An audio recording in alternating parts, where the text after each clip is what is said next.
बॉलीवुड जगत संगीत का एक विशाल सागर है जिसमें जब भी कोई डुबकी लगाएगा तो ऐसे ऐसे अनमोल रत्न दिखाई देंगे जिनका इस दुनिया में कोई मोल नहीं लगाया जा सकता।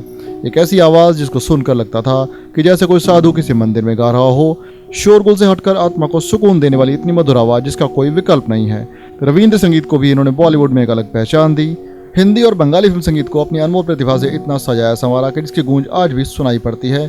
आखिर कौन है वह कलाकार, यह जानने के लिए हमारे साथ जुड़े रहें और इस वीडियो को अंत तक पूरा जरूर देखें। ऐसे महान कलाकार का नाम है हेमंत कुमार मुखोपाध्याय, जिन्हें हम हेमंत कुमार या हेमंत दा के नाम से भी जानते हैं।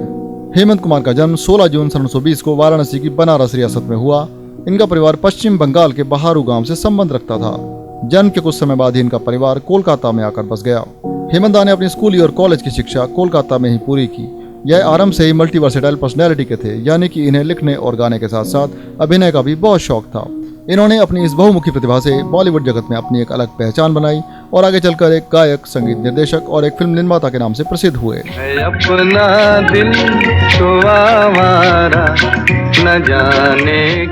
आइए अब बात करते हैं हेमंत दा के पारिवारिक जीवन के बारे में। इनके पिता का नाम कालिदास मुखोपाध्याय था। यह अपने 4 भाई बहनों में दूसरे नंबर पर थे। इनके बड़े भाई का नाम तारा ज्योति था, जो कि बंगाली साहित्य के एक जाने माने लेखक थे। इनके छोटे भाई, जिनका नाम अमल मुखोपाध्याय, जो कि बंगाली फिल्मों में संगीतकार थे। इनकी बहन का नाम नीलिमा था। हेमंत कुमार की शादी 1953 में बेला मुखर्जी से हुई, जो कि एक बंगाली फिल्म गायिका थी। इनके यहाँ 2 संतानें हुई। इनके बेटे का नाम जयंत और बेटी का नाम रेणु है। इनकी बेटी ने भी गायन कला को अपनाया, लेकिन इन्हें इतनी सफलता नहीं मिल सकी। इनके बेटे जयंत की शादी हिंदी फिल्मों की मशहूर अभिनेत्री मौसमी चैटर्जी से हुई। अब हम आपको बताते हैं कि हेमंत दा ने इस फिल्म जगत में सफलता के मुकाम को कैसे हासिल किया। यह पहले पर्दे का बदलता हुआ वह दौर था जब हिंदी फिल्में ब्लैक एंड व्हाइट से निकलकर रंगीन हो रही थीं और हिंदी के अलावा अन्य प्रादेशिक भाषाओं में भी अच्छी काव्य शैली और शास्त्रीय गान का प्रयोग भी काफी ज्यादा किया जाता था।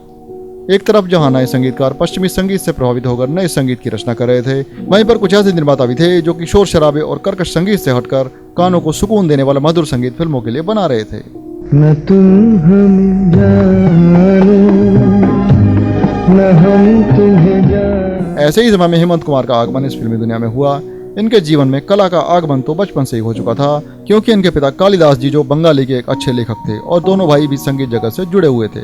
इन्होंने उस्ताद फैयाज खान जी से संगीत की शिक्षा ली और बंगाली फिल्मों और प्राइवेट एल्बम्स के लिए काम किया। गुरुदेव रविंद्रनाथ टैगोर की रचनाओं को सिनेमा के पर्दे पर इन्होंने अपने ही अंदाज में उतारा। इन्होंने रविंद्र संगीत की शैली को वर्ल्ड लेवल में एक अलग पहचान दी। एक लंबे समय तक कोलकाता में इंडियन पीपल्स थिएटर एसोसिएशन के लिए काम किया। इन्होंने अपना पहला गीत सन 1933 में ऑल इंडिया रेडियो कोलकाता के लिए रिकॉर्ड किया। इसके बाद सन 1937 में कोलंबिया लेबल कंपनी के लिए एक नॉन फिल्मी एल्बम रिकॉर्ड किया, जिसका संगीत शैलेश दास गुप्ता ने दिया। इस एल्बम के बाद से हेमंत दा की पहचान एक गायक के रूप में बनने लगी। अब सन 1951 में यह अपने मित्र एस मुखर्जी के साथ कोलकाता से मायानगरी मुंबई में अपनी किस्मत को आजमाने के लिए आ पहुंचे। यहाँ पर इन्होंने मुंबई के फिल्मिस्तान स्टूडियो के लिए काफी समय तक काम किया। इनके समकालीन संगीतकारों में से कमल दास गुप्ता, सलिल चौधरी और पंडित अमरनाथ जी का नाम प्रमुख है।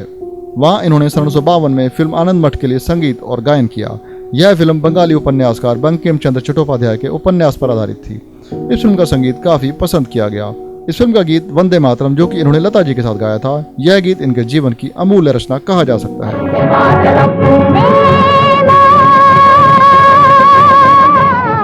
अब इन्हें मुंबई में फिल्मों के संगीत के साथ साथ निर्देशन करने का भी मौका मिला। इन्होंने सन 1950 से लेकर 1970 के दशक में हिंदी और बंगाली फिल्म जगत के लिए लगभग 140 से अधिक फिल्मों का निर्माण किया और 2000 से अधिक गीत रिकॉर्ड किए। अपने इस काम को करते हुए उन्हें कई प्रकार के राष्ट्रीय पुरस्कारों से भी सम्मानित किया गया।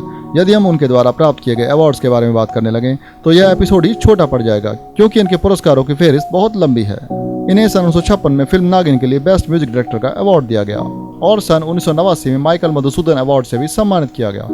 भारत सरकार द्वारा इन पर सन 2003 में एक डाक टिकट भी जारी किया गया। इनकी कुछ हिट फिल्मों के नाम इस प्रकार से हैं: सन 1954 में शर्त, सन 1956 में दुर्गेश नंदिनी, सन 1957 में चंपाकली, सन 1962 में साहिब बीवी और गुलाम और सन 1969 में खामोशी। उनके गायन की विशेषता यह थी कि वह हाई पिच पर न गाते हुए भी अपनी आवाज में एक अलग सी गूंज पैदा कर देते थे, जो कि श्रोताओं को मोहित कर देती थी। इनके कुछ ऐसे गीत जो कि सदाबहार हैं: फिल्म 16वां साल में से है अपना दिल तो आवारा, फिल्म 20 साल बाद में से बेकरार करके हमें यूं न जाइए, फिल्म अनुपमा में से या दिल की सुनो दुनिया वालों। यह ऐसे अनमोल गीत हैं जिन्हें हमेशा पसंद किया जाएगा। इतने लंबे समय तक बॉलीवुड में काम करते हुए भी हेमंत दा ने अपने जीवन में सादगी को नहीं छोड़ा। वह लाइव प्रोग्राम और स्टूडियो रिकॉर्डिंग में भी धोती कुर्ता पहनकर ही जाया करते थे। संगीत की दुनिया को अपनी कला और मधुर आवाज के जादू से मंदमस्त बना देने के बाद 26 सितंबर सन 1989 को यह महान सितारा हार्ट अटैक होने से इस जहां से अलविदा हो गया। संगीत जगत में हेमंत दा का नाम सदा अमर माना जाएगा। दोस्तों, संगीत जगत के इतिहास से जुड़ी ऐसी ही जानकारी हम आपको आगे भी देते रहेंगे।